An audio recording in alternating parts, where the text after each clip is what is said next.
Hello दोस्तों, Indian jobs fight YouTube channel में आपका स्वागत है। तो दोस्तों आज मैं आपके लिए लेकर आया हूँ मैथ के ऐसे प्रश्न नंबर सिस्टम के जो आपके ग्रुप डी के एग्ज़ाम में बार बार पूछे जाते हैं। और दोस्तों काफ़ी छात्र जो हैं इन प्रश्नों को गलत करके आते हैं। तो बहुत ही इंपॉर्टेंट प्रश्न है, वीडियो को शुरू से अंत तक देखते रहिए। और यदि आप चैनल पर नए हैं और अभी तक आपने हमारे इस चैनल को सब्सक्राइब नहीं किया है तो आपसे रिक्वेस्ट है चैनल को जरूर सब्सक्राइब करें, क्योंकि मैं डेली आपके लिए ऐसी इंपॉर्टेंट जानकारी और इम्पोर्टेंट प्रश्नों की वीडियो लाता रहता हूं। तो चलिए वीडियो शुरू करते हैं। तो क्वेश्चन देख लेते हैं दोस्तों।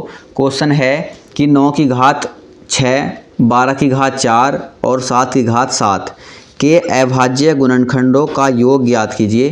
तो ये जो प्रश्न है ग्रुप डी 26 अगस्त 2022 इवनिंग की शिफ्ट में पूछा गया है। तो कैसे सॉल्व करना है इस प्रश्न को चलिए देख लेते हैं। तो सबसे पहले दोस्तों हमको करना क्या है कि इनको जो है फैक्टर के रूप में लिख लेना है। यानी कि हमको जो संख्या दी गई है 9 की घात 6 गुणा 12 की घात 4 गुणा 7 की घात 7, बहुत ही शॉर्ट ट्रिक के साथ मैं आपको ये प्रश्न सॉल्व करके दिखाने वाला हूँ। तो इसको जो है फैक्टर के रूप में लिख लेते हैं। 3 गुणा 3 की घात जो है 6, इस प्रकार से भी हम इसको लिख सकते हैं। 2 गुणा 2 और गुणा 3, इस प्रकार से हम इसको 12 की घात 4 को लिख सकते हैं। और गुणा 7 की घात 7, ये हम ऐसे ही लिखा रहने देंगे। तो दोस्तों 3 की घात कितनी हो जाएगी, गुणा में घात जुड़ जाती हैं। तो 3 की घात 6 इस पे है, 6 इस पे है, तो 12 और 3 की घात 4 ये है। तो 3 की घात कितना हो जाएगी, 12 और 4 16, 3 की घात हो जाएगी 16 गुणा 2 की घात कितनी है, 2 की घात है 8, यानी कि 4 इस पर है और 4 इस पर है, तो 8 हो जाएगी। और 7 की घात कितनी है, 7। तो हमसे जो है दोस्तों अभाज्य गुणनखंडों का योग पूछा गया है। तो अभाज्य गुणनखंड कौन से होते हैं, 3, 2 और 7, इनका योग हमसे पूछा गया है। तो 3 + 2 + 7, यानी कि जो इसका आंसर हो जाएगा कितना हो जाएगा दोस्तों, 12 इसका आंसर हमारा आ जाएगा। तो बहुत ही शॉर्ट ट्रिक के साथ हमने सॉल्व करके दिखाया आपको। काफ़ी लंबी ट्रिक के साथ भी कर सकते थे, लेकिन दोस्तों ये बिल्कुल शॉर्ट मेथड है और बहुत ही आसानी से आप इसको कर सकते हैं। नेक्स्ट प्रश्न की ओर चलते हैं। नेक्स्ट प्रश्न है 11 की घात 0 + 21 की घात 0 - 7 की घात 0 + 3 की घात 0 गुणा 5 की घात 0 का मान क्या है। ग्रुप डी 12/9/2022 इवनिंग की शिफ्ट में पूछा गया प्रश्न है। तो आपको सॉल्व करना है। तो बहुत ही शॉर्ट ट्रिक के साथ मैं इसको बताने वाला हूँ, मात्र 2 लाइन में इसका आंसर आ जाएगा। तो कैसे सॉल्व करना है चलिए देख लेते हैं। किसी भी संख्या की घात यदि अगर 0 है संख्या में तो उसका मान क्या होता है दोस्तों, सबसे पहले आपको ये पता होना चाहिए। यानी कि किसी भी संख्या की घात 0 है तो उसका मान 1 होता है, ये आपको याद रखना है। कितने भी बड़ी संख्या हो, यानी कि हम लिख सकते हैं कि यदि 3542 की घात 0 है तो उसका मान भी दोस्तों 1 ही होगा, ये आपको याद रखना है।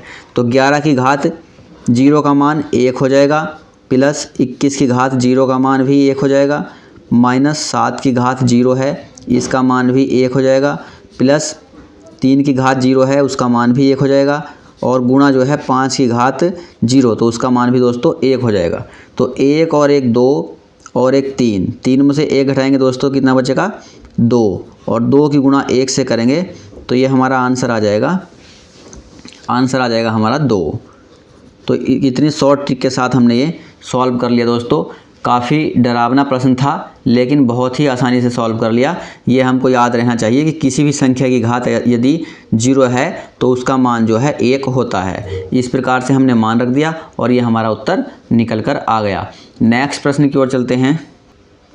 क्वेश्चन है 9 के लगातार 3 गुणजों का योग 2457 है, सबसे बड़ा गुणज ज्ञात कीजिए। ग्रुप डी 23 अगस्त 2022 मॉर्निंग की शिफ्ट में पूछा गया प्रश्न है। तो कैसे सॉल्व करना है, बहुत ही शॉर्ट ट्रिक के साथ हम इसको सॉल्व करेंगे। तो चलिए देख लेते हैं। 9 के लगातार 3 गुणजों का योग 2457 है, यानी कि दोस्तों लगातार 3 बार गुणा हुई है तब जो योग आया है 2457 आया है। तो इसको सॉल्व कैसे करना है, तो 2457 जो है इसका तिहाई कर लेंगे।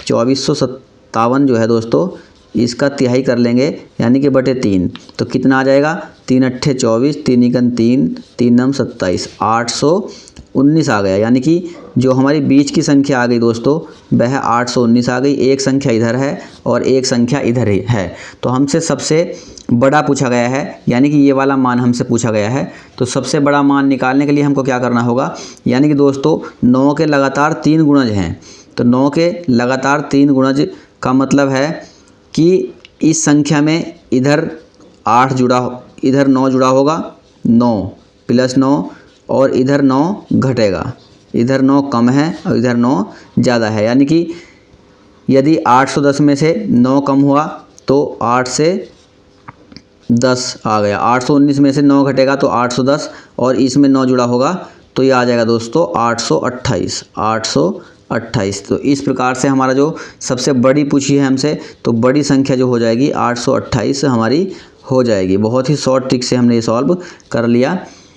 828 इसका राइट आंसर हो जाएगा। यदि हमसे छोटी संख्या पूछी जाती तो 810 इसका राइट आंसर हो जाता, क्योंकि दोस्तों यदि हम इन तीनों का 810, 819 और 828 का योग करेंगे तो 2457 हमारा आ जाएगा। तीनों संख्या 2457 होंगी और बड़ी संख्या 828 और छोटी संख्या 810 होगी। यानी कि 9 का गुणज है, इसमें 9 फिर इसमें जोड़ेंगे 9 फिर इसमें जुड़ा तो 9। इस प्रकार से हमने ये सॉल्व कर लिया। तो वीडियो कैसी लगी, अगर अच्छी लगी हो तो लाइक कर दें, और चैनल पर नए हैं तो चैनल को ज़रूर सब्सक्राइब करें। Thank you for watching.